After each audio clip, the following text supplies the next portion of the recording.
Ang Pilipinas ngayon! Narito na ang pinakamainit na mga balita na nakalap sa bawat sulok ng bansa. Ihahatid sa bawat Pilipino saan man kayo sa mundo. Ang Pilipinas ngayon! Pakinggan ang bawat kaganapan sa bawat lalawigan. Ito ang Pilipinas ngayon!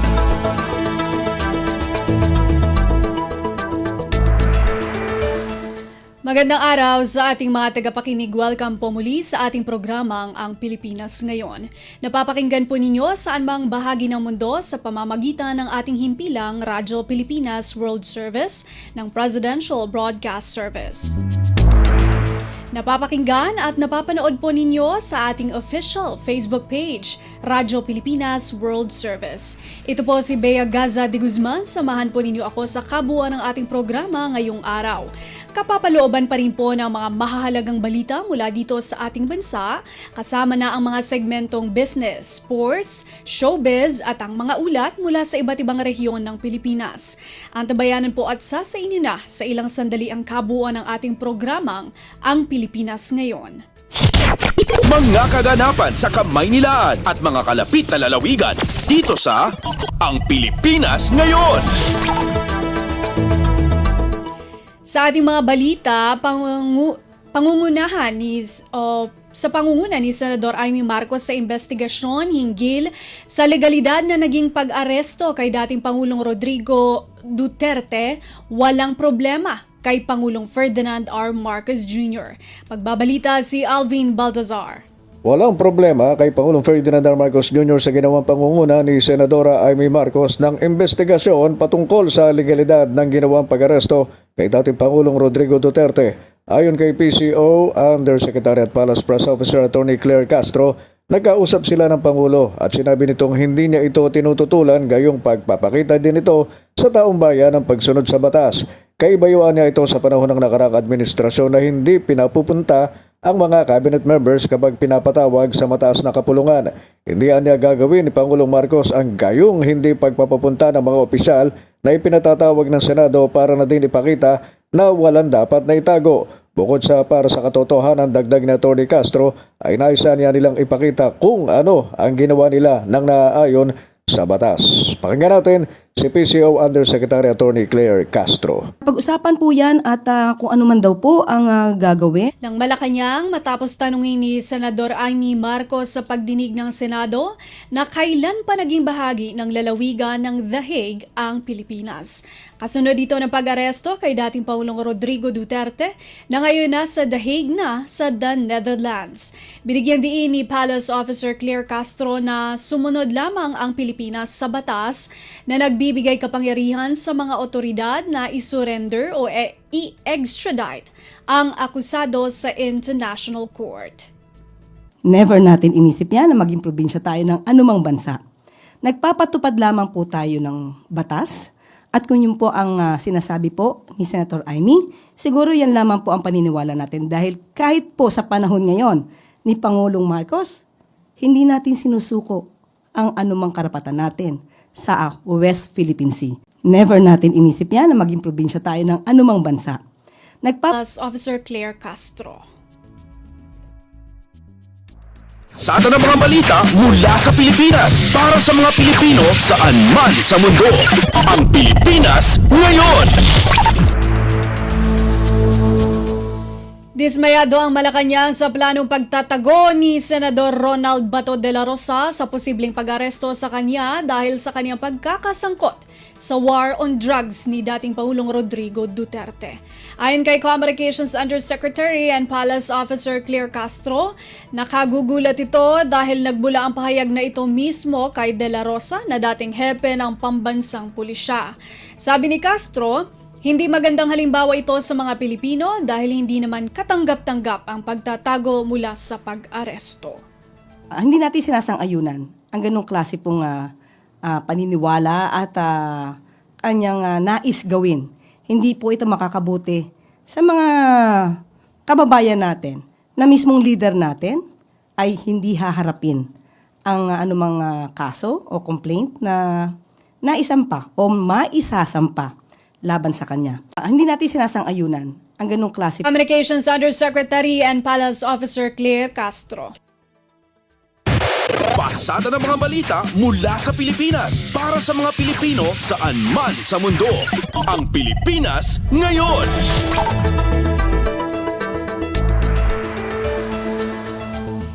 Tiwala pa rin si Pangulong Ferdinand R. Marcos Jr. kay Solicitor General Menardo Guevara. Ayon kay Communications Undersecretary and Palace Officer Claire Castro, hindi pagbibitiwin ni Pangulong Marcos sa pwesto si Guevara dahil sa pagtanggi nitong idepensa ang posisyon ng gobyerno sa pag-aresto kay dating Pangulong Duterte. Sinabi ni Castro na kausap na ni Pangulong Marcos si Guevara ngunit hindi na ito idinetalye pa ang kanilang pag-uusap. Nung tinanong ko po siya kung magre-resign po si Solgen, ang sabi niya, hindi ko hinihingi ang pagre-resign niya. So yun lang po yung sinabi niya. So nandun pa rin po yung trust niya kay Solgen Menardo Guevara. Nung tinanong ko po, Communications Undersecretary and Palace Officer Claire Castro. Kumpleto, detalyadong balitaan, di papahuli sa mahahalagang kaganapan. Kamustahin ang inang bayan, ang Pilipinas ngayon. Mga miyembro ng gabinete tinangging nakipagtulungan sila sa ICC para maaresto si dating Pangulong Rodrigo Duterte. SOJ Boying Remulla giniit na ang jurisdiction lang ng ICC ay sa mga individual na may warrant sa kanila. Tinanggi ng mga miyembro ng gabinete na pinagplanuhan at nakipag-ugnayan sila sa International Criminal Court o ICC kaugnay ng pagkakaresto kay dating Pangulong Rodrigo Duterte. Sa pagdinig ng Senate Committee on Foreign Relations, giniit ni Justice Secretary Boying Remulla na wala ng jurisdiksyon ng ICC sa Pilipinas bilang isang estado. Gayunpaman, meron pa rin itong jurisdiksyon sa mga individual na akusado ng paglabag sa anumang international humanitarian law. Pinaliwanag ni Remulla na may obligasyon pa rin ang Pilipinas sa ilalim ng International Humanitarian Law at sa bisa ng Republic Act 9851 na iharap ang sinumang may kaso sa International Tribunal. Narito ang bahagi ng pahayag ni Secretary Remulla. The ICC tries people for individual crimes, not states. So the Philippines as a state cannot be called upon by the ICC to do something for them. But when the ICC is running after individuals who are Filipino citizens, then that obligation becomes another kind of obligation. Pinahayag rin ni Defense Secretary Gibo Teodoro at National Security Advisor Eduardo Año na hindi sila umasiste o tumulong sa investigasyon ng ICC. Nilinaw rin nila Año at DILG Secretary John Vic Remulla na walang maagang pagpaplano o grand conspiracy sa naging pag-aresto kay Duterte. Mula Senado, para sa Bagong Pilipinas, Ninfa Asuncion, Radyo Pilipinas, Radyo Publiko. Pasada ng mga balita mula sa Pilipinas para sa mga Pilipino saan man sa mundo. Ang Pilipinas ngayon. Vice President Sara Duterte nagpapalusot na lamang kaugnay ng kinukwestyong mga pangalan na binigay o binigyan nito ng confidential fund. Si Melanie Valdos Reyes sa report. Nagpapalusot na lamang umano si Vice President Sara Duterte kaugnay ng kinikwestyong mga pangalan na binigyan nito ng confidential fund. Ayon kay House Deputy Majority Leader Paulo Ortega V ng La Union, hanggang sa ngayon ay hindi pa rin malinaw na naipapaliwanag ni Duterte kung saan napunta ang kanyang milyong-milyong confidential fund. Ginawa ni Ortega ang pahayag matapos ang interview ng pangalawang Pangulo sa The Hague kung saan sinabi nito na hindi niya maberipika ang mga naturang pangalan. Di niya ang kawalan ng opisyal ng record ng naturang mga tumanggap ng confidential fund gaya ng birth certificates, sertipikasyon ng kasal o kahit kamatayan ay maituturing na seryosong red flag. Narito ang pahayag ni House Deputy Majority Leader Paulo Ortega V. Nag-umpisa yan, budget briefings, during the hearings sa good government. And up until this point, hindi po talaga nila masagot eh. Kasi sabi ko nga, if that's a procedure, may procedure po tayo with handling confidential intelligence funds, madali pong sagutin talaga yon. Kasi nga, kung sumunod ka sa procedure at, di ba, mas madali po talagang sagutin pag alam mo. Mula Kamara para sa Bagong Pilipinas, Melanie Valdos Reyes, Radyo Pilipinas, Radyo Publiko. Kumpleto, detalyadong balitaan, di papahuli sa mahahalagang kaganapan. Kamustahin ang inang bayan, ang Pilipinas ngayon. Nilagdaan ng Presidential Communications Office o PCO at ng Cybercrime Investigation Coordinating Center o CICC ang isang kasunduan na layong palakasin ng gobyerno sa paglaban sa fake news at scam activities. Sa ilalim ng kasunduan, nagkasundo ang PCO at CICC na kilalanin ang Interagency Response Center o IARC Hotline 1326 National Anti-Scam Hotline at isulong ang eGov.ph applications e-report function laban sa fake news at scam activities. Ayon kay Palace Officer Claire Castro, magkakaroon ng pagtutulungan para sa anti-scam at deepfake education campaign. Gayon din ang mga mahahalagang balita isasama na sa eGov.ph. Sa ganitong paraan ay matutulungan ang mga Pilipino na maiwasan ma-scam at malabanan ang paglipanan ng fake news.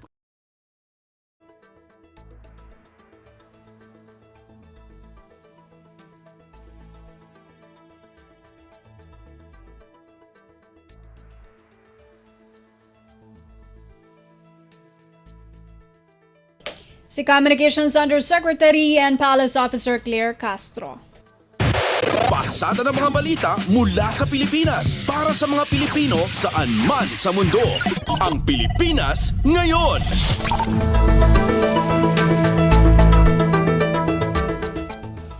Isang banta sa freedom of speech ang paglaganap ng fake news. Ito ang tinura ni La Union Representative Leader Paulo Ortega kasabay ng pag-iit sa kahalagahan ng isinasagawang pagdinig ng Tri-Committee sa Kamara. Anya hindi layunin ng investigasyon ng komite na kitilin ang kalayaan sa pagpapahayag bagkus ay para mapreserba ito. Inihalimbawa ng mambabatas ang mga kumakalat na video at litrato umano ng mga kilos protesta sa iba't ibang panig ng bansa matapos arestuhin si dating Pangulong Rodrigo Duterte. Pinalalabas ng fake news na mayroong namumuong pag-aaklas o civil unrest sa bansa. Ngunit ang mga video at litrato na ito ay kuha naman sa ibang mga political rally at ang iba ay mga concert o piyesta. Ngayong araw ay sasagawa ang ikatlong pagdinig ng TRICOM kung saan inaasahang dadalo rin sina Presidential Communications Office Secretary Jay Ruiz at PCO Undersecretary Claire Castro. Kumpleto, detalyadong balitaan, di papahuli sa mahahalagang kaganapan. Kamustahin ang inang bayan, ang Pilipinas ngayon.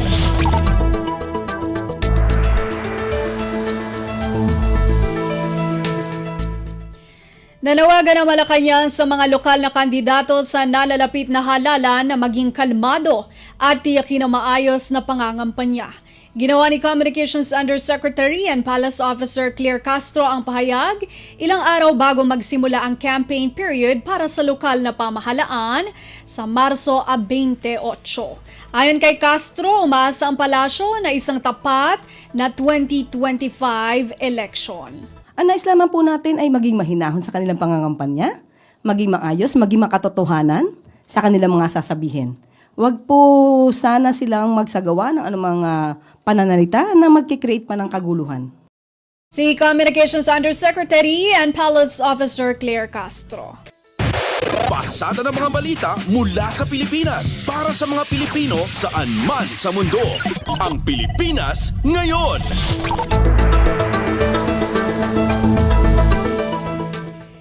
Vinito ni Pangulong Ferdinand R. Marcos Jr. ang panukalang nagdedeklara sa Pampanga bilang culinary capital of the Philippines. Sa kaniyang liham sa House of Representatives, ipinaliwanag ni Pangulong Marcos na hindi may pagkakaila ang kontribusyon ng Pampanga sa culinary. Gayunpaman, sinabi ng Pangulo na posible nitong maapektuhan ang malawakang talento ng Pilipinas sa mga lutuin dahil kulang sa historical basis at mga pagpapatunay rito. Samantala, Sinabi ni Palace Officer Claire Castro na maganda sana ang panukala, gayunpaman maaari itong bumuo ng diskriminasyon. Sa kabila ng pagvito, binigyang diin ni UNESCO National Commission of the Philippines and Commissioner of the National Commission for Culture and the Arts, Secretary General Ivan Henares, na hindi ito nangangahulugan na pinapababa nito ang angking galing ng Pampanga, ngunit pagkilala ito na mayroong regional diversity sa pagluluto. Pasada ng mga balita mula sa Pilipinas para sa mga Pilipino saan man sa mundo. Ang Pilipinas Ngayon.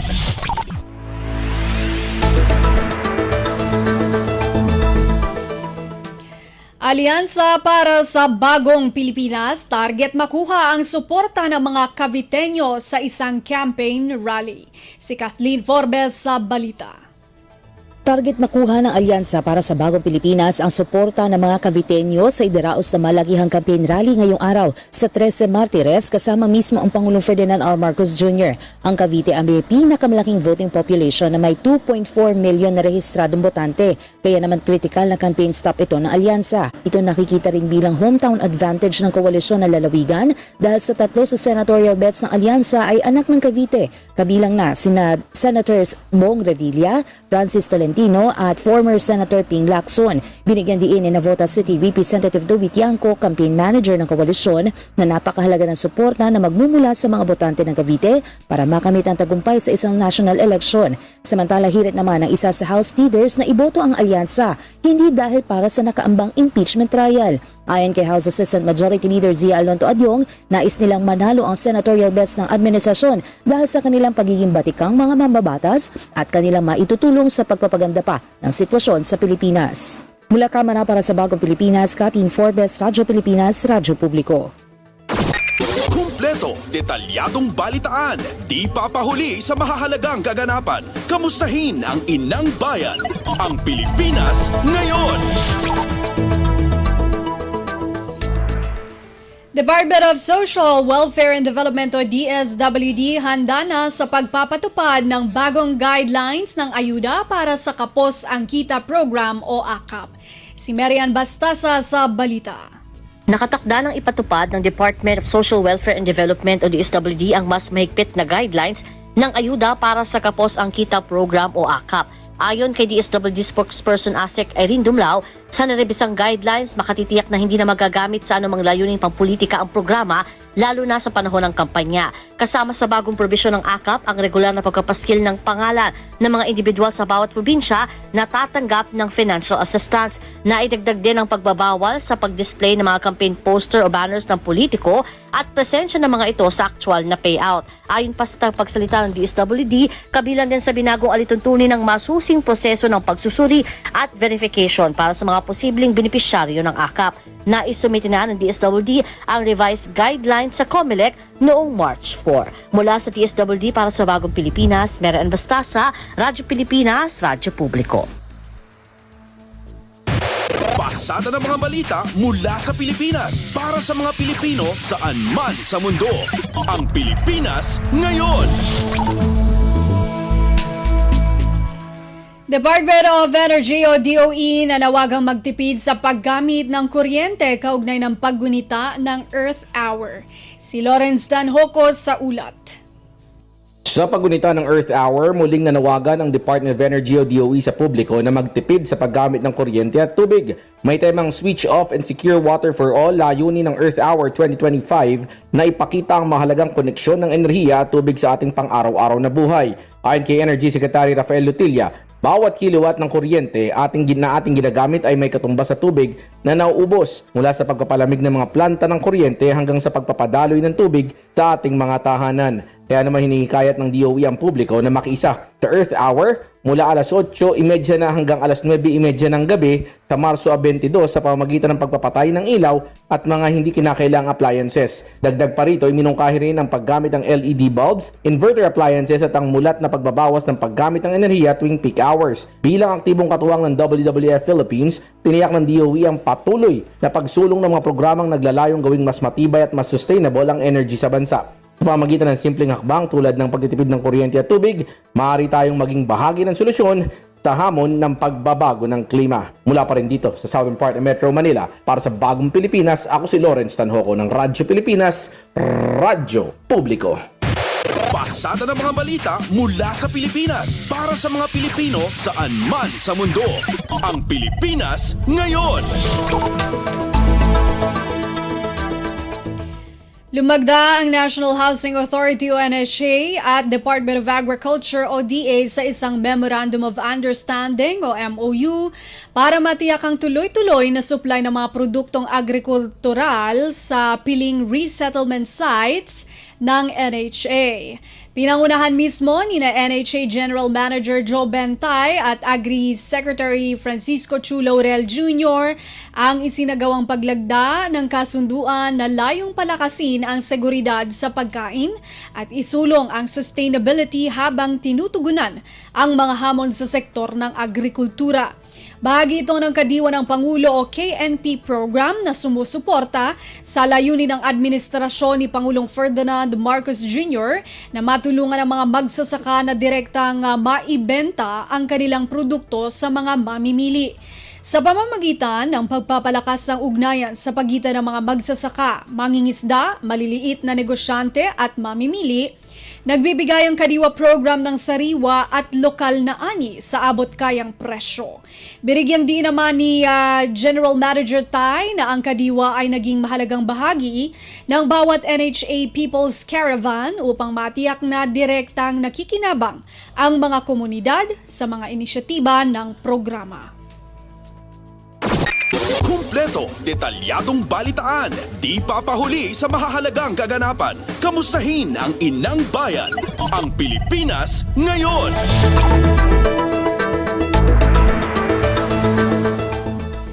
Department of Justice o DOJ ikinabigla ang pagbaliktad ng Timor-Leste Court of Appeals sa nauna nitong desisyon na babalikin sa bansa si dating Negros Oriental Congressman Arnie Teves. May report si Michael Rogas. Ikinabigla ng Department of Justice ang ginawang pagbaligtad ng Timor-Leste Court of Appeals sa nauna nitong desisyon na pabalikin sa bansa si dating Negros Oriental Congressman Arnie Teves. Ayon kay Justice Spokesperson at Assistant Secretary Miko Clavano, muli nilang igigiit sa gobyerno ng Timor-Leste na pagbigyan sila na pabalikin si Teves sa Pilipinas upang harapin ito ang mga kasong multiple murder, terorismo at maraming iba pa. Pinagtataka din ng DOJ kung bakit binaligtad ang dalawang naging desisyon nito noong June 2024 at December 2024. Ang bagong desisyon naman ng Court of Appeals ng Timor-Leste ay maituturing ng nakababahala at kailangang linawin ito. Isa rin umanong kawalang hustisya sa mga biktima ni Teves ang naging hatol na ito ng nasabing korte. Pinangako rin ni Clavano na agad silang magbibigay ng update sa pamilya ng mga biktima sakaling matanggap na ang kopya ng desisyon ng Korte ng Timor-Leste. Mula sa Maynila para sa Bagong Pilipinas, ito si Michael Rogas ng Radyo Pilipinas, Radyo Publiko. Kumpleto, detalyadong balitaan, di papahuli sa mahahalagang kaganapan. Kamustahin ang inang bayan, ang Pilipinas ngayon. At yan ang ating nakalap ng mga national news. Abangan po ang ating regional news sa pagbabalik ng Ang Pilipinas Ngayon makalipas ang ilang paalala. Hatol ng bayan. Election Quick Facts. Campaign period. Ang opisyal na campaign period para sa mga national candidates ay magsisimula sa February 11, 2025 at mayroon silang 90 days para mangampanya. Samantala, mayroon namang 45 days para mangampanya ang mga tumatakbo para sa local positions at magsisimula ito sa March 29, 2025. Ang campaign period ay matatapos sa May 10, 2025. Hatol ng bayan. Election Quick Facts. Time to celebrate kulturang Pinoy, tradisyon, musika, sining, literatura at iba pa. Anything and everything fun and Filipino. Ito ang Pinoy Kultura. Ikaw ba ay naharana na? Tunawin mo sana Sabi nila, ang harana ay isang matandang tradisyon ng panliligaw sa Pilipinas na unti-unti nang nakakalimutan. The harana or the serenade first gained popularity in the early part of the Spanish period. Ang manliligaw o nanunuyo ang siyang kumakanta at pag sinuwerte, sila ay papapasukin sa bahay. Pag minalas, water gets thrown at them or sometimes even worse things. There's a website that actually books haranas for you to experience this widely known tradition. Sa iyong palagay, Uso pa ba ang harana? Yan ang Pinoy kultura because our culture is cool. This is a public service announcement. Maging handa sa oras ng sakuna. Para sa iyo at sa iyong pamilya, laging siguruhin, Go Bag ay nakahanda at naglalaman ng mga sumusunod. Ilang pirasong damit, ready-to-eat na pagkain at inuming aabot ng 3 araw. Personal na gamit para sa inyong hygiene. First aid kit kabilang ang alcohol, bandages, gamot sa lagnat, ubo at sipon, pati na rin ang inyong vitamins at maintenance medicines. Maglagay ng pito, flashlight, lighter o posporo. Huwag kalimutan ang mga charger o power bank. At higit sa lahat, isama ang mga importanteng gamit gaya ng inyong mga legal na dokumento, IDs, ATM o passbook, insurance at iba pa. This is a public service announcement. Public service announcement from PBS, Presidential Broadcast Service, and Radyo Pilipinas. Time to celebrate kulturang Pinoy. Tradisyon, musika, sining, literatura at iba pa. Anything and everything fun and Filipino. Ito ang Pinoy Kultura. Naalala ko, nung bata pa ako na namamasyal kami sa Fort Santiago sa Intramuros. Ito ay ginawa noong 1571 bilang kuta o fortress ng Spanish governor na si Miguel Lopez de Legazpi. Isa ito sa mga napaka-importanteng historical sites sa Maynila.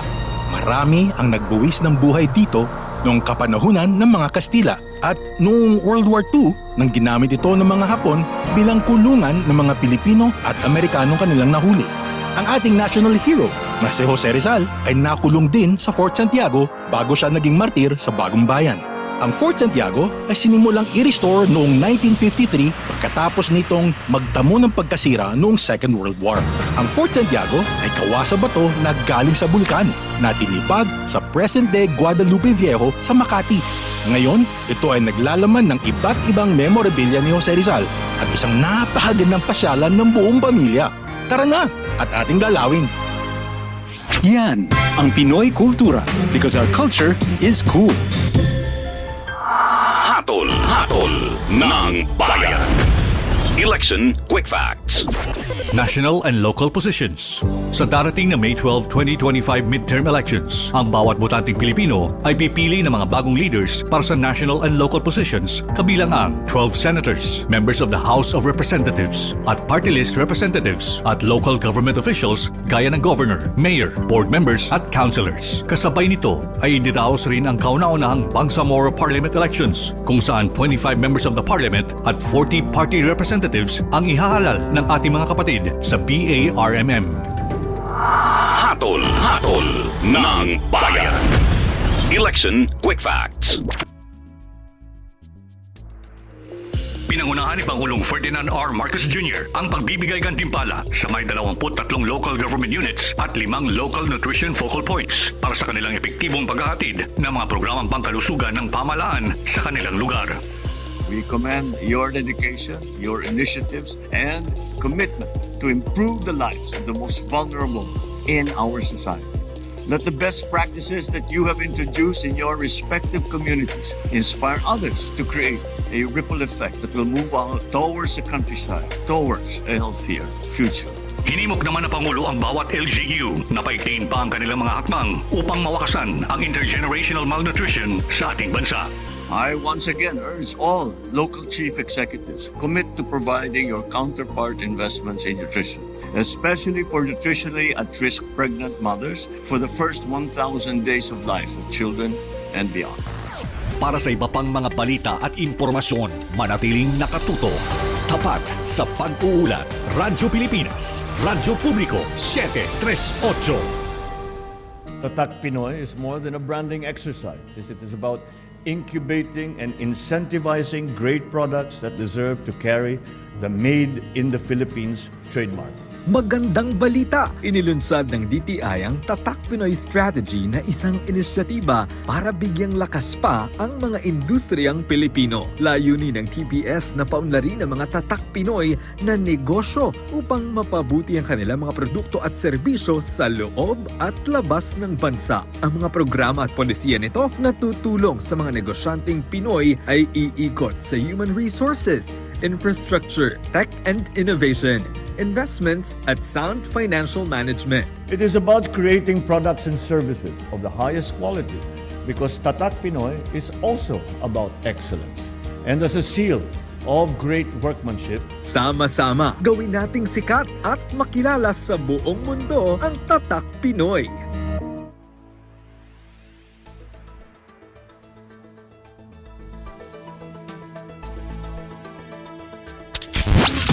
Serving the Republic of the Philippines for more than 75 years. Ito po ang Presidential Broadcast Service.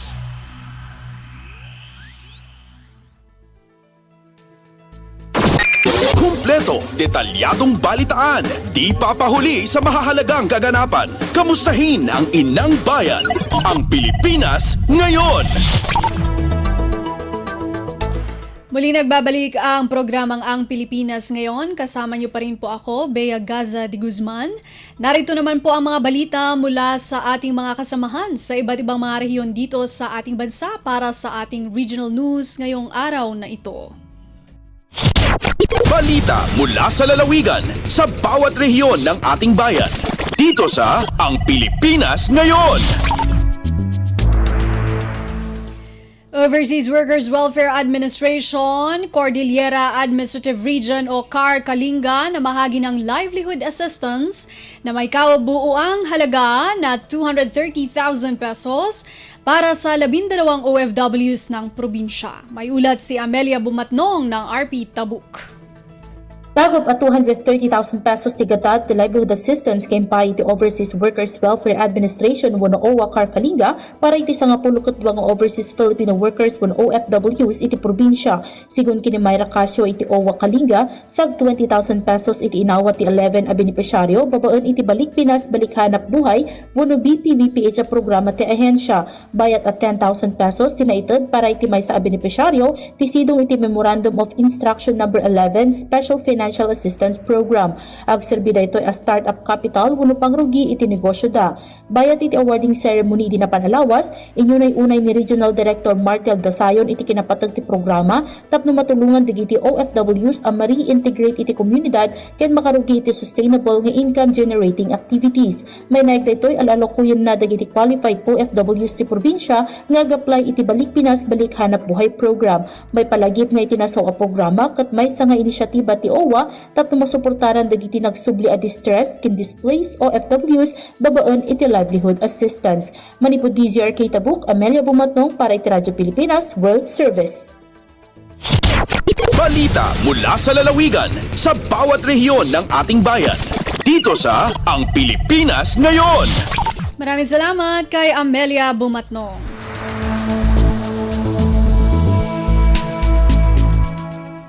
Provincial Government ng Mountain Province binati ang Mountain Province Provincial Jail o MPDJ sa pagiging drug-free facility para sa mga person deprived of liberty ng probinsya. Si Arlene Fagian sa report.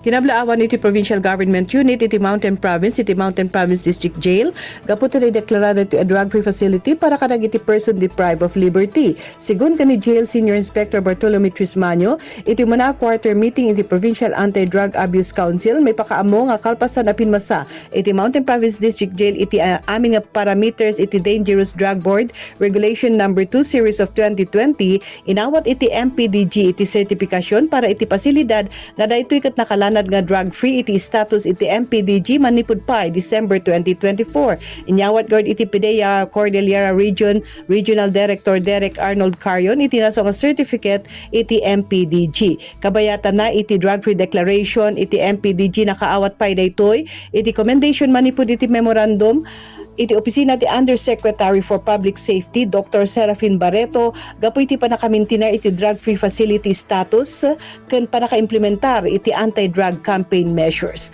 Manipod iti Bontok Arlene Fagan para iti RP World Services. Balita mula sa lalawigan sa bawat rehiyon ng ating bayan. Dito sa Ang Pilipinas Ngayon.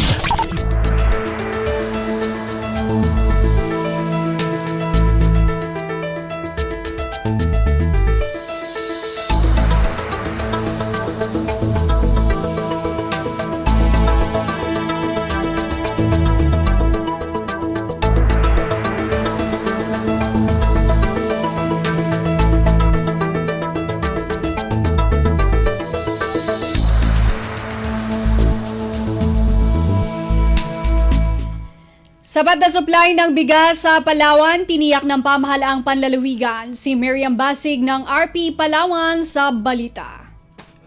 Insisigurado iyang Provincial Agriculture Office ang gobyerno ang probinsya ang Palawan nga sapat para nga din supply ang paggan sa interong probinsya. Ingko ni Provincial Agriculturist Dr. Romeo Cabungcal nga akikitaan dadadi nga sapat ang tamay ang mga patibas ang paray sa probinsya base renda sa andang datos. Datong 2024 na ako ng self-sufficient ng Palawan sa kaministeran sa bigas tungod ag-abot dya sa 154%. Aga kinaulugan dya makon si Dr. Cabungcal nga may surplus ang Palawan sa mga patibasi ang mga manig panguma nga andaing babasihan ang tamang bigas digi sa probinsya ang Palawan. Sa dadi ay padayon paranged ang pagpapakaiya di ang Palawan Provincial Agriculture Office sa mga programang pang-agrikultura, labi rin daynged sa pagtaw isuporta ippapaabot tabiyang sa mga maniguma ig manigpangisdang mga Palawenyo, partikular sa mga rice farmers ig corn growers. Dya ay mas ingpabaskeg sa dalam ang Corn and Rice Enhancement for Sufficiency, sa dalam ang PGP Cares Program at Food Always in Home of Faith Program nga ing katawan at dapat nga pundoy ang gobyerno ang probinsya para masiguro nga kasustener ang supply ang paggan sa interong probinsya. Alindigi sa Puerto Princesa, Palawan, dyan si Miriam Basig, Radyo Pilipinas World Service. Balita mula sa lalawigan sa bawat rehiyon ng ating bayan. Dito sa Ang Pilipinas Ngayon. 10 delinquent employer sa Pagbilao, Quezon, hinainan lang show cause order ng SSS. Mag-uulad si Mara Grezula. Hinaina ng show cause order ng Social Security System o SSS Lucena ang 10 employers sa Pagbilao, Quezon matapos hindi makapagbayad ng kontribusyon ng kanilang mga empleyado. Umabot sa mahigit 1.3 million pesos ang hindi nabayarang kontribusyon na kinabibilangan ng principal amount at penalty. Ang paghahain ng show cause order ay bahagi ng kampanyang Run After Contribution Evaders o RACE. Kabilang sa mga negosyo ang bake shop, restaurant, convenience store, water refilling station, gasolinahan at botika. Ang pinakamatinding kaso ng delinquency ay mula sa isang gasolinahan na may halagang mahigit kalahating milyong piso. Sa kabuuan, 47 empleyado ang naapektuhan ng hindi nabayarang kontribusyon. Ang RACE ay isang inisyatiba ng SSS Lucena upang tiyakin ang tamang pagbabayad ng kontribusyon ng mga employer at maprotektahan ang mga karapatan ng mga manggagawa alinsunod sa Social Security Act of 2018. Mula sa RP Lucena, ito si Mara Grezula para sa Radyo Pilipinas World Service. Balita mula sa lalawigan sa bawat rehiyon ng ating bayan. Dito sa Ang Pilipinas Ngayon.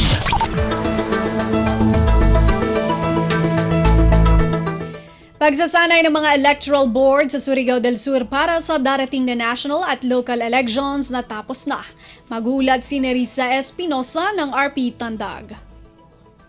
Tapos na nga ni PILOM sa training og certification ng 1,316 ka mga magtutudlo nga moserbisyo sa umaabot nga piniliay sa Mayo 2025. Sa pamahayag ni Attorney Risa Constantino, Provincial Election Supervisor sa COMELEC Surigao del Sur, natapos ang last batch sa Electoral Board ni atong Marso 18 kundi nahatagan na usab og sertifikasyon sa Department of Science and Technology o DOST. Subay sa ilang nakahanay nga aktibidad, sumusunod na usab ang Electoral Board nga moserbisyo sa mga prisuhan sa BJMP nga adunay mga nakarehistro nga persons deprived of liberty kon PDLs. Samtang adunay usab training alang sa mga miyembro sa Canvassing Board, apil na ang magsilbi sulod sa Canvassing Center. Matod pa ni Attorney Constantino, masusing gitun-an sa maong training ang gitawag nga Biblia sa Electoral Board nga mao ang General Instructions on Election Day. Gikan sa RP Tandag, kini si Nerissa Espinosa alang sa Radyo Pilipinas World Service. Balita mula sa lalawigan sa bawat rehiyon ng ating bayan. Dito sa Ang Pilipinas Ngayon. Maraming salamat, Nerissa Espinosa. Public consultation para sa minimum wage increase isasagawa ng Ministry of Labor and Employment ngayong Abril. Balitang hatid ni Eloisa Mohamad ng RP Holo. Hambok public consultation ang giugon papaawnon sin Ministry of Labor and Employment to amola ng Yelo Paso kapit siyang putagduwa sin bulan April hataw niyang duwang iwakawhan taglima.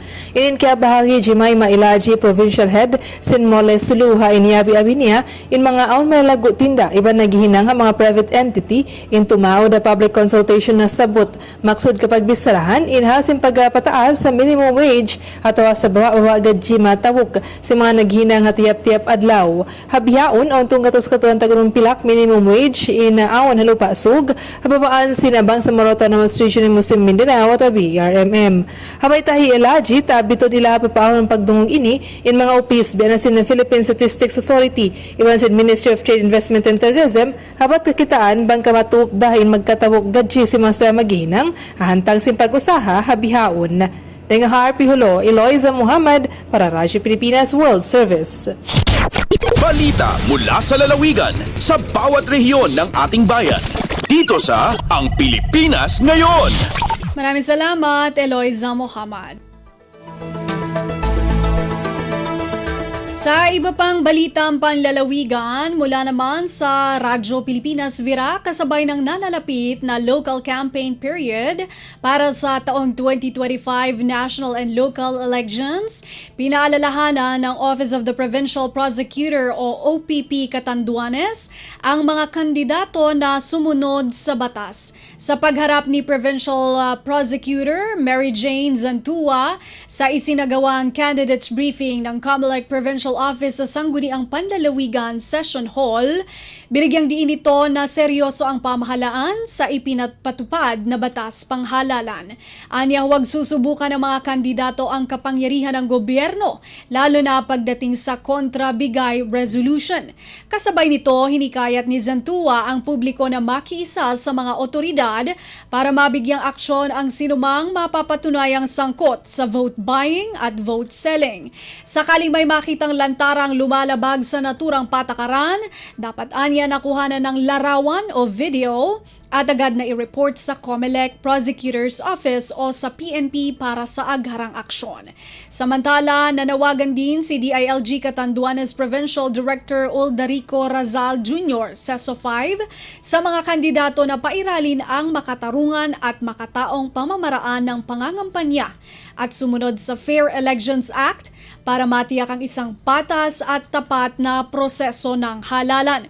Tiniyak din ng DILG Catanduanes na nakatuon ang ahensya sa pagsuporta sa COMELEC, LGUs at iba pang sektor upang isulong ang isang malinis at mapayapang eleksyon sa probinsya.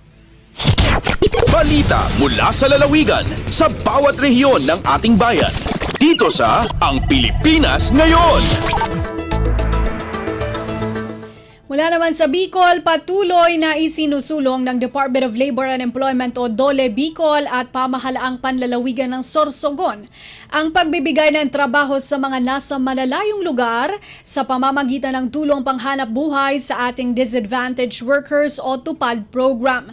Sa tulong nito, 773 manggagawa mula sa Huban, Matnog at Magallanes ang nabigyan ng pansamantalang trabaho bilang bahagi ng rehabilitasyon sa geographically isolated and disadvantaged areas o GIDAS sa lalawigan.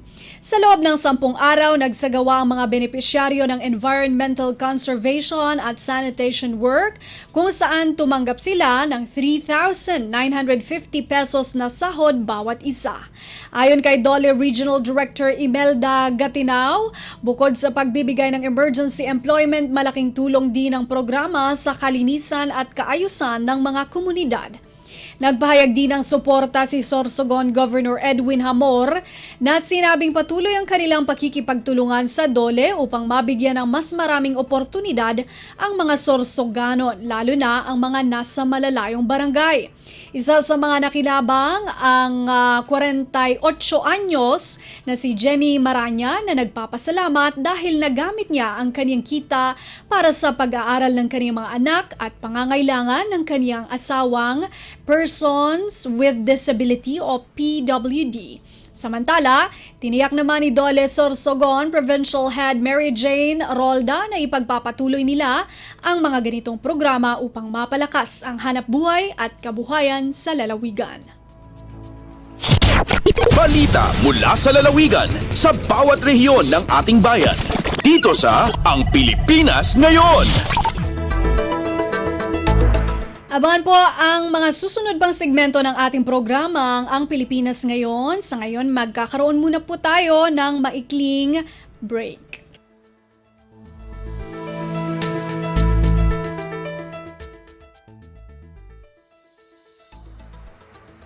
Madalas inaareya ng mga magsasaka ang mababang farm gate price ng palay. Pero sa Price Range Scheme o Pricers Program, mataas ang buying price ng NFA para mahikayat silang magbenta ng ani sa pamahalaan. Yun ang aming ginagawa nang masiguro na makapagbigay naman tayo ng magandang hanap buhay sa ating mga magsasaka. Nung pinatupad namin ang pricers and up to this time, more than 8 days ang buffer stock natin. So we're nearing the target of 9 days. Happy na ang magsasaka, nakatulong pa sila sa food security ng bansa. Kaagapay ang gobyerno sa pagtiyak na may pagkain sa bawat hapag sa oras ng sakuna. Time to celebrate kulturang Pinoy. Tradisyon, musika, sining, literatura at iba pa.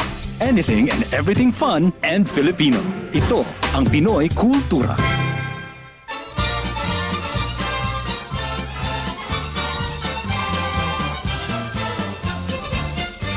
A blessing of safe voyage and a chance to cool off, pinagmamalaki ng kanta ang Antipolo, named after tipolo or breadfruit, prolific in the area. The city prides itself as the pilgrimage capital of the Philippines. Two of its more popular attractions are the historical church of the Nuestra Señora de la Paz y Buen Viaje and its summer popular waterfalls, ang Hinulugang Taktak. The Franciscan missionaries built the church in 1578 and the Jesuits administered it in 1591. Thousands traveled to pray to Our Lady of Peace and Good Voyage, brought in from Mexico in 1626 and enshrined in the cathedral. A favorite tradition is trekking to the shrine on Good Friday Eve and May 1st. Another tradition is having new cars blessed at the church. Many believe it will ensure the safety of the car and its passengers. OFWs also pray for success abroad. Pagkatapos ng pagpapala sa misa ay ang inaabangan ng mga bata ang pagligo sa sikat na Hinulugang Taktak, described playfully in its song. It was first opened in July 1952, became a national park in September 1990, and a protected landscape in November 2000. In 2002, it had to be rehabbed because of water pollution. In February 2020, Hinulugang Taktak reopened, together with unique recreational installations for wall climbing, hanging bridges, and a spider web platform. And don't forget, before you leave, ang pasalubong. Sikat sa lugar ang suman at mangga. But you can also bring home antipolo in a jar, like cocoa jam, latik, kalamay, or adobong kasoy. So, no time to waste. Get into the culture, enjoy a blessing, and have some fun. Tayo na!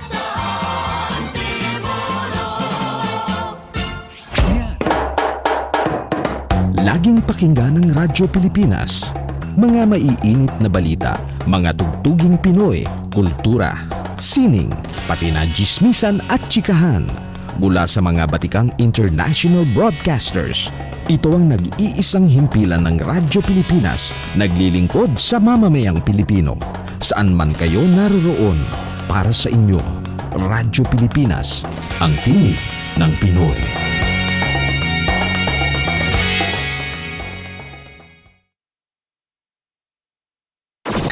Kumpleto, detalyadong balitaan, di papahuli sa mahahalagang kaganapan. Kamustahin ang inang bayan, ang Pilipinas ngayon. Muli nagbabalik ang programang Ang Pilipinas Ngayon. Ito po si Bea Gaza de Guzman. Kayo pa rin po ay nakikinig sa Radyo Pilipinas World Service. Narito na po ang ating balitang negosyo at kalakalan at balitang pampalakasan mula kay Leo Magpayo. Lagay ng ekonomiya, kalakalan, negosyo at iba pa. Atin ang alamin dito sa Ang Pilipinas Ngayon.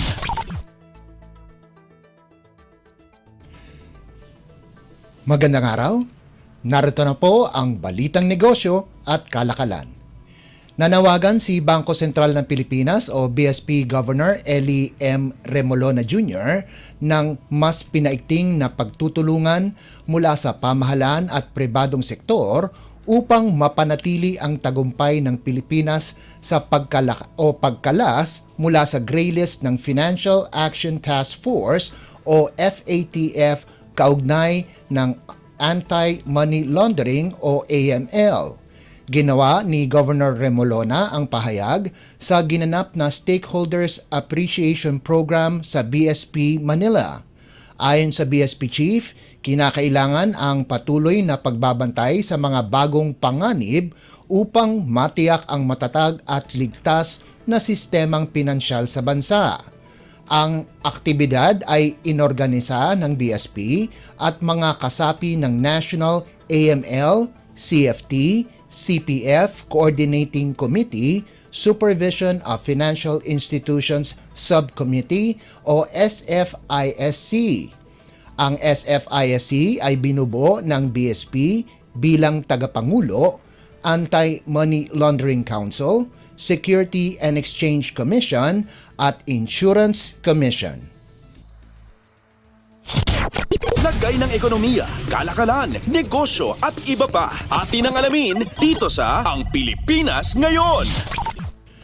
Pinalakas ng Food and Drug Administration o FDA at Department of Trade and Industry o DTI ang kanilang ugnayan upang suportahan ang Micro, Small and Medium Enterprises o MSMEs. Sa pulong na ginanap sa Makati City, tinalakay ng FDA at DTI BSMED ang mga programang magpapadali sa pag-comply ng maliliit na negosyo sa health at safety standards. Bilang tugon, inilabas ng FDA ang 2 bagong administrative orders upang gawing mas simple ang proseso ng pagkuha ng lisensya at iba pang regulasyon. Ang Administrative Order No. 2024-0015 ay nagpapalit sa dating panuntunan sa pagkuha ng FDA license, habang ang Administrative Order No. 2024-0016 naman ay nagtatakda ng bagong schedule ng bayarin upang gawing mas abot kaya ang compliance para sa mga MSME. Dumalo sa pagpupulong sina Dr. Irene Florentino Fariñas ng FDA at Assistant Secretary Grace Baluyan ng DTI kasama ang iba pang opisyal. Nangako ang 2 ahensya na magtutulungan upang mapabuti ang kapaligiran ng negosyo para sa maliliit na entrepreneurs sa bansa. Lagay ng ekonomiya, kalakalan, negosyo at iba pa. Atin ang alamin dito sa Ang Pilipinas Ngayon. Mabibigyan na ng Social Security Protection ang job order o JO at Contract of Service o COS workers ng Commission on Filipinos Overseas o CFO. Isang Memorandum of Agreement ang nilagdaan ni na Social Security System o SSS President at Chief Executive Officer Robert Joseph Montes de Claro at CFO Chairperson Dante Ang II para masakop ng ka-SS Sangga Collect Program ang mga JO at COS worker. Sa ilalim ng programa, ang JO at COS workers ay irerehistro bilang mga self-employed SSS member. Nilinaw ni Declaro na hindi saklaw ng Government Service Insurance System o GSIS ang mga manggagawang ito dahil sa kanilang katayuan sa trabaho. Bilang mga self-employed na SSS members, ang JO at COS workers ay magkakaroon ng access sa mga benepisyo sa Social Security. Kabilang dito ang pagkakasakit, maternity, disability, retirement, funeral at death benefits. Bukod pa rito, maaari silang mag-apply para sa iba't ibang loan programs tulad ng sweldo at calamity loan. Lagay ng ekonomiya, kalakalan, negosyo at iba pa. Atin ang alamin dito sa Ang Pilipinas Ngayon. Bumaba ng halos kalahati ang rice imports ng bansa sa unang 3 buwan ng taong 2025 ayon yan sa Department of Agriculture o DA. Sa ulat ni DA spokesperson, Assistant Secretary Arnel de Mesa, na mula o nasa March 13 ay nasa 641,000 metric tons ang kabuang naangkat na bigas kumpara sa 1.2 million metric tons na inangkat noong katapusan ng Marso taong 2024. Nasa 227,000 metric tons ang inangkat noong Enero, 267,000 metric tons noong Pebrero, habang 96,000 metric tons naman ngayong Marso. Paliwanag nito, malaki ang ibinaba ng pag-aangkat ng bigas dahil sa inaasahang masaganang ani ngayong taon at pagbaba na rin ng presyuhan ng bigas sa world market. Ayon pa kay De Mesa, inaangkop na ngayon ng gobyerno ang import strategy nito sa lokal na ani ng mga magsasaka. Naniniwala din ng DA na nakatulong ang agresibong hakbang ng pamahalaan para pababain ang presyo ng bigas, pati na rin ang mga hakbang ng India sa kanilang pag-export ng bigas para mapababa ang antas ng pag-aangkat ng bigas sa bansa. Lagay ng ekonomiya, kalakalan, negosyo at iba pa. Atin ang alamin dito sa Ang Pilipinas Ngayon. Inaasahan ng pamunuan ng North Luzon Expressway o NLEX na matatapos sa loob ng 2 linggo ang pagkukumpuni sa Marilao Interchange Bridge. Batay sa pinakahuling update, nakumpleto na ng NLEX ang pag-install ng mga steel support sa mga bahagi sa ilalim ng tulay. Habang nagpapatuloy naman ang pagkukumpuni, nagbubukas ng mga karagdagang lane ang NLEX para makatulong sa pagbabawas ng pagsisikip ng trapiko sa northbound. Dahil dito, 3 lane na ang nagagamit ng mga motorista pa northbound bukod pa sa zipper lane sa southbound. Kasunod nito, tiniyak ng pamunuan ng NLEX na pinapaspasan na nila ang pagsasaayos at pagpapanumbalik sa normal na daloy ng mga sasakyan sa expressway. Patuloy nitong hinihikayat ang mga motorista na dumaan sa mga alternatibong ruta. Mananatili rin umanong nakadeploy sa lugar ang mga patrol at traffic marshal para gabayan ang mga motorista at agad na tumulong sa mga nangangailangan. Lagay ng ekonomiya, kalakalan, negosyo at iba pa. Atin ang alamin dito sa Ang Pilipinas Ngayon. At para naman sa sports balita, updates at pinakahuling mga usapin sa mundo ng palakasan. Atin ang pakinggan dito sa Ang Pilipinas Ngayon.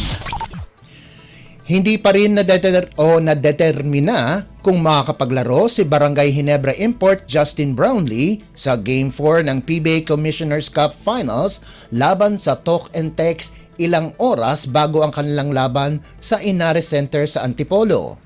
Ayon kay Ginebra Head Coach Tim Cone, malabong makapaglaro si Brownlee pero hindi pa ito sigurado.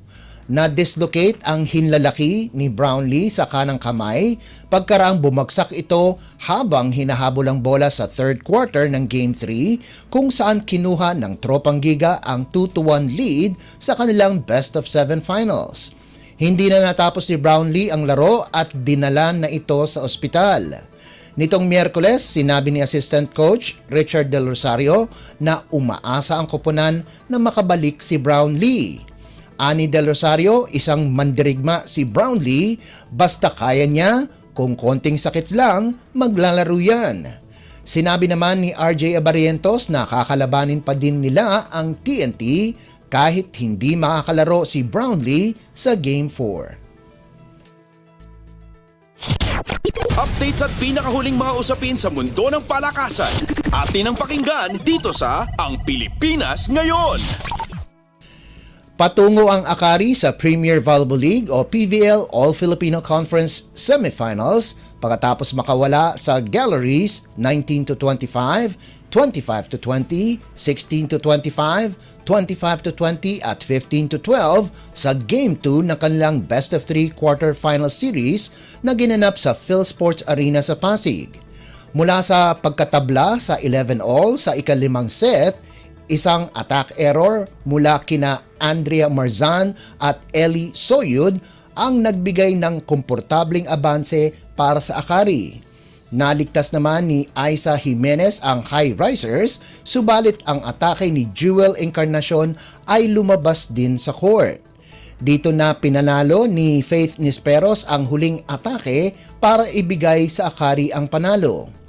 Pinangunahan ni Soyud ang Akari sa nagawa nitong 20 puntos mula sa 18 attacks habang nagdagdag si Nisperos ng 15 puntos kung saan na-sweep ng Chargers ang high risers. Nakuha naman ni Encarnacion ang game high na 21 puntos galing sa 19 na attacks at 2 blocks habang sina Franz Ronquillo at Rosel Baliton ay nag-ambag ng 16 at 14 na puntos ayon sa pagkakasunod kung saan tinapos ng galleries ang kanilang pangarap sa All-Filipino Conference. Sa Game 1, tinalo ng Akari ang galleries 21-25, 25-19, 20-25, 25-16 at 15-11. Una nang nakuha ng Choco Mucho ang isa pang ticket sa semifinals. Updates at pinakahuling mga usapin sa mundo ng palakasan. Atin ang pakinggan dito sa Ang Pilipinas Ngayon. Nakagawa ng malaking upset si Filipina tennis star Alex Ayala laban kay Katie Volinets ng Estados Unidos 6-3 at 7-6 sa round of 128 ng Miami Open. Tinalo ng world rank number 140 ng World Tennis Association o WTA ang number 73 na si Volinets para umabante sa round of 64. Ito rin ang kauna-unahang panalo ni Ayala sa main draw ng Miami Open. Subalit, magiging mabigat ang susunod na mga kalaban ng Filipina tennis star sa susunod na round kung saan makakatapat nito ang 2017 French Open champion at WTA number 5 na si Helena Ostapenko ng Latvia. Mayroong bye si Ostapenko sa first round kaya't ito ang una niyang laban sa kompetisyon. Updates at pinakahuling mga usapin sa mundo ng palakasan. Atin ang pakinggan dito sa Ang Pilipinas Ngayon. Tinalo ng Colegio de San Juan de Letran ang Emilio Aguinaldo College 25-22, 22-25, 25-19 at 25-16 para manatili ang kanilang perpektong record sa NCAA Season 100 Women's Volleyball Tournament. Pinangunahan ni Judiel Nitura ang Letran sa nalikom nitong 17 puntos mula sa 15 attacks at 2 blocks para sa 5-0 record. Malaki ang nabigay na tulong ng kakapangalan lamang na Collegiate Press Corps NCAA Player of the Week na si rookie Vanessa Sari kung saan nakagawa ito ng 16 na puntos mula sa 14 na attacks, 1 block at 1 service ace bukod pa sa 13 excellent receptions. Nakapag-ambag naman si Verenice Golendra ng 12 puntos na pumalit kay Gia Makilang kung saan nagpapahinga ito dahil may exams ito sa susunod na linggo pero inaasahan na maglalaro ito sa Sabado. Isa pang rookie na si Jing Alimen ang nanguna naman para sa Lady Generals kung saan nakapagrehistro ito ng 15 puntos galing sa 12 attacks, 2 service aces at 1 block habang nagdagdag si Jamaica Villena ng 13 puntos kung saan nakuha ng EYAC ang kanilang ikatlong sunod-sunod na talo para sa 1-5 kartada. Susunod na mga kalaban ng Letran ang Arellano University sa Sabado habang makakatapat naman ng EYAC ang De La Salle College of St. Benilde sa Marso 27. Sa men's division, nalusutan ng Colegio de San Juan de Letran ang Emilio Aguinaldo College 25-22, 23-25, 26-24 at 25-20 para makuha ang back-to-back wins sa NCAA Season 100 Men's Volleyball Tournament na ginanap sa Jose Rizal University Gym sa Mandaluyong. Binigay ni Lawrence Vicente ang huling atake para pangunahan ang Knights sa nagawa nitong 15 puntos habang nakakuha din ng 15 puntos si Vince Himson mula sa 11 attacks at 4 na blocks. Ang team captain at setter na si John Wayne Arano ay nagawa ang 22 sa 24 na excellent sets ng Letran at 5 puntos mula sa 3 blocks at 2 attacks para pagandahin ang kanilang record sa 3-2. Nasayang naman ang nagawang 20 puntos ni Frel Takulog kung saan nakuha ng Generals ang kanilang ikatlong sunod-sunod na pagkatalo.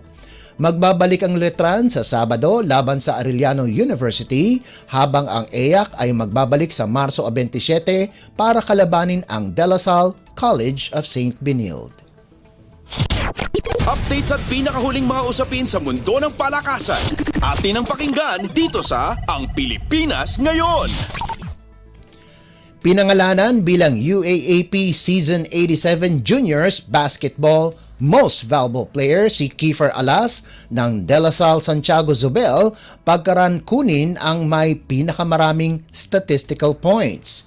Nagtapos sa ikalawang pwesto sa pangkalahatan ng statistics ang 17 anyos na 6'2" winger na may 91.429 statistical points at may averages na 20.07 points, 11.14 rebounds, 4.93 assists at 1.07 steals kada laro kung saan pinangunahan niya ang DLSZ sa 6-8 win-loss record.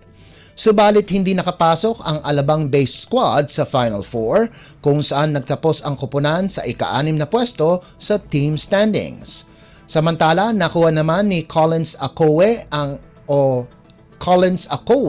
ng National University Nazareth School ang kauna-unahang Best Foreign Student Athlete o SFA Award ng Liga.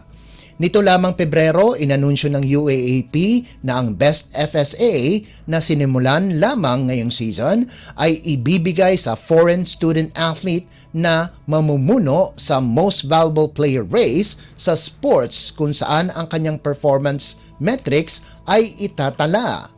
Namuno si Akowe statistical points race ng may 105.786 statistical points at mga average na 20.79 points, 19.21 rebounds, 2.71 assists at 1.79 blocks kada laro para pangunahan ang Nuns. Sinamahan naman si mythical team ni Alas at Akowe, ni Cubs Cabonilas ng FEU Diliman, Mark Esperanza ng Adamson at Ethan Egea ng UP Integrated Schools. Sa Girls Division, nakuha ni Barbie Dajao ng University of Santo Tomas ang MVP Award. Nag-average si Dajao ng 15.17 points, 10.17 rebounds, 6.17 assists at 4.33 steals kada laro para sa kabuang 105.5 statistical points. Sinamahan ni Dajao sina Erica De Luna ng DLSZ, Rian Perez ng UST, Aubrey Lapasara ng NUNS at Katrina Insoy ng UST sa Mythical Team.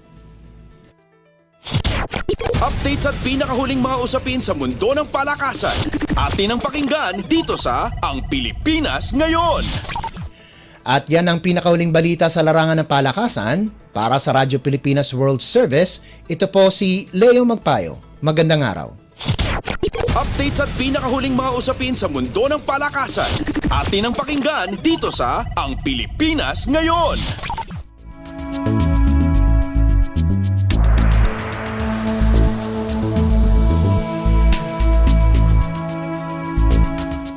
Maraming salamat, Leo Magpayo. Iyan po ang ating balitang negosyo at kalakalan at balitang pampalakasan para sa araw na ito.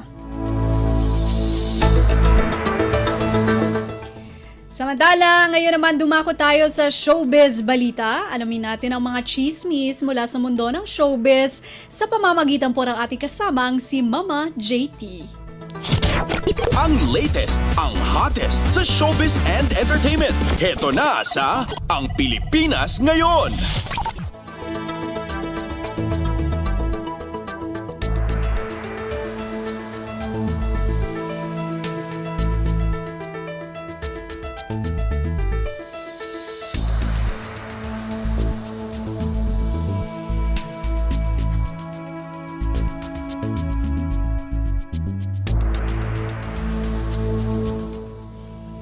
Halo!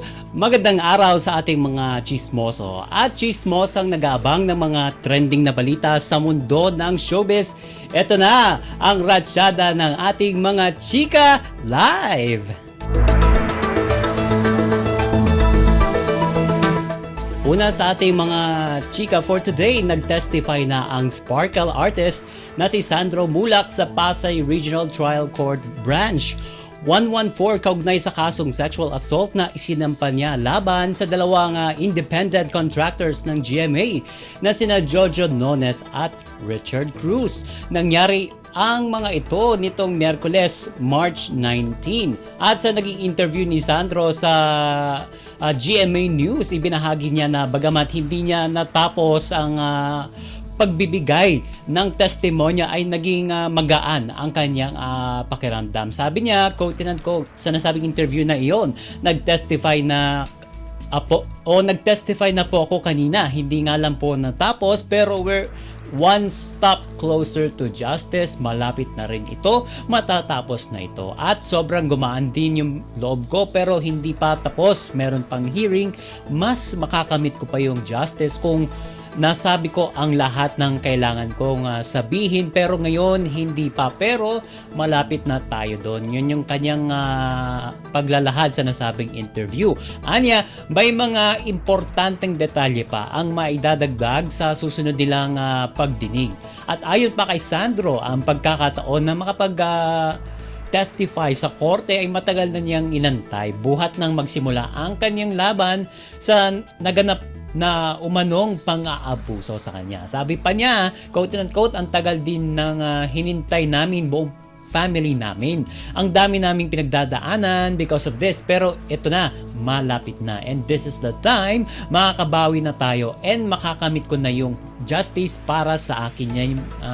Yan yung mga karagdagang sinabi pa ni Sandro sa nasabing interview ng GMA News. At ito, 6 na representatives mula sa NBI o National Bureau of Investigation Behavioral Science Division ang tumayo bilang mga witness niya. Ang pagsuporta ng mga ito ay labis na naging mahalaga kay Sandro dahil sa kanila siya nag-report matapos mangyari ang insidente. Bagamat hindi pa nakaka-recover itong si Sandro mula sa naturang insidente ay hindi niya nararamdaman na mag-isa siya sa laban dahil suportado siya ng kanyang pamilya. Partikular, ang kanyang mga magulang na sina Nino Mulak at ang kanyang girlfriend na si Edith Milyare. Ang latest, ang hottest sa showbiz and entertainment. Heto na sa Ang Pilipinas Ngayon.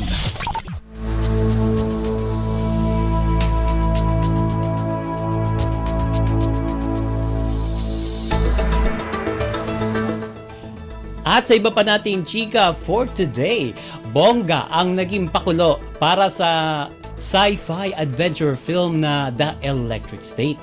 Bidang-bida kasi doon ang King of Talk na si Boy Abunda sa isang eksklusibong video na ibinandera o na ibinabandera ang kanyang signature hosting bilang host ng Showbuzz na isang reimagined na showbiz news segment na tila kinuha mula sa kasikatan ng entertainment shows noong dekada 90. Pero may kakaiba itong twist kung saan hindi lang artista ang bida kundi pati na rin ang mga robot. Kasama sa feature na ito ang mga iconic 90s star tulad ni Gladys Reyes, Claudine Barreto, Alice Dixon, Chito Miranda at Raymond Marasigan. Sa video, tampok ang classic na tarayan at sampalan ng karakter ni Gladys, ang pagiging rising superstar ni Claudine at ang electrifying hair ni Alice na swak sa futuristic theme ng pelikula. Ang Electric State ay isang sci-fi adventure film mula sa sikat na Russo Brothers, ang duo sa likod ng blockbuster film na Avengers Endgame at The Gray Man.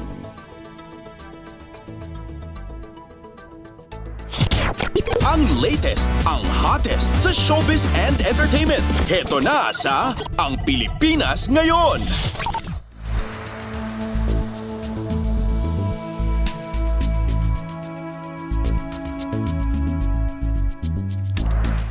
OMG! Wala na tayong sapat na oras para sa ating balitang artista. Maraming salamat mga kachismis sa pakikinig sa aking mga chika live for today. Ako po si Mama JT para sa Radyo Pilipinas World Service! Ang latest, ang hottest sa showbiz and entertainment. Heto na sa Ang Pilipinas Ngayon.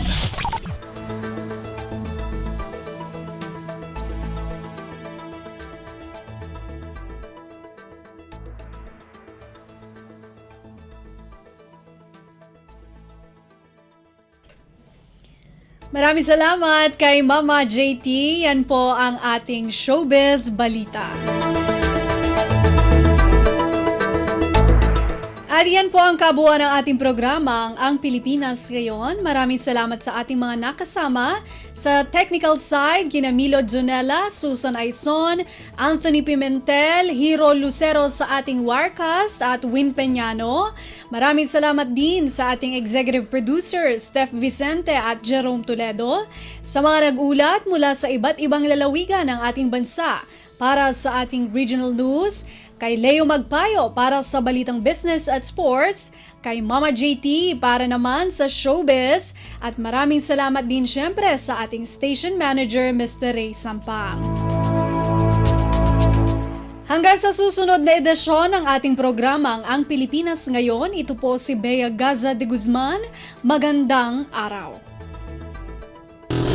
At yan ang Pilipinas Ngayon. Muling samahan si Ben Blones sa parehong oras at alamin ang pinakahuling mga kaganapan at balita saan man kayo naroon. Ang Pilipinas Ngayon!